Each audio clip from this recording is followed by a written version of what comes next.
Hogan Gidley, he's a former Trump campaign national press secretary, as well as a former White House principal deputy press secretary.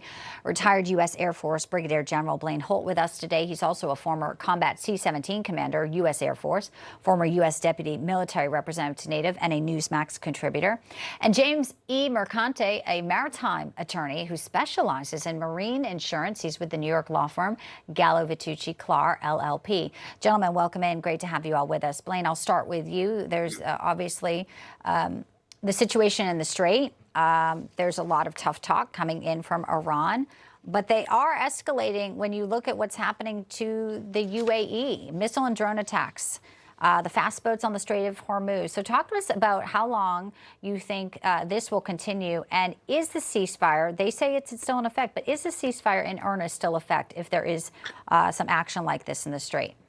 I'll start with your last statement. Look, we're going to call it a ceasefire until it doesn't suit our needs anymore, but the ceasefire is largely an academic exercise. We're getting back into kinetic operations, and I expect it to only increase from here until we meet all of our goals. You're looking at an Iranian military, the IRGC, that's in its last gasp. It's throwing missiles, and they're getting intercepted at about a 97 to 99% rate. So we're about to bust out on the straits. That is a separate issue. Then we've got to go ahead and save those oil wells for the future and for the world.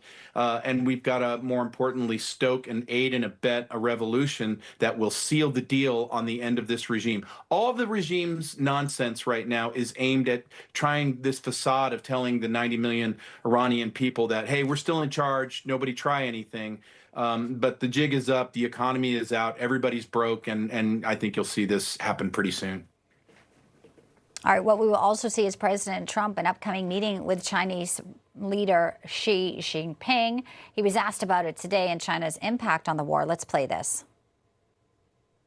In all fairness, he gets like 60% of his oil from Hormuz, and I think he's been very respectful. We haven't been challenged by China. They don't challenge us, and he wouldn't do that. I don't think he'd do that because of me.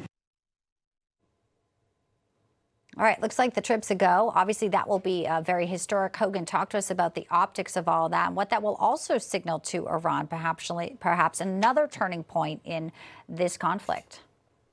Could be, and I hope so. Listen, I've been across the table from President Xi in the first term with Donald Trump, and watched them negotiate with each other. It is obvious that that China, rather, is one of our most difficult, most aggressive adversaries on the global stage. They have been greatly impacted by what Donald Trump has been able to accomplish, both militarily and economically, with Iran, preventing that oil from getting out of there. Of course, decimates Iran, but it also hurts some of their Asian allies as well, people who are fighting against us. So this summit, I think, is going to be, quite frankly, interesting.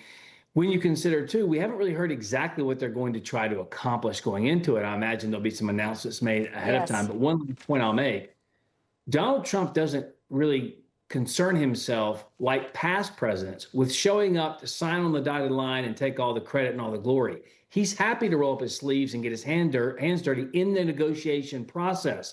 So he doesn't go to these things just for a ribbon cutting ceremony and look at me, look at what I did. He goes there to actually get something done and make the deals himself. If it doesn't work out, he walks away and moves on. That's something I think that is very impressive.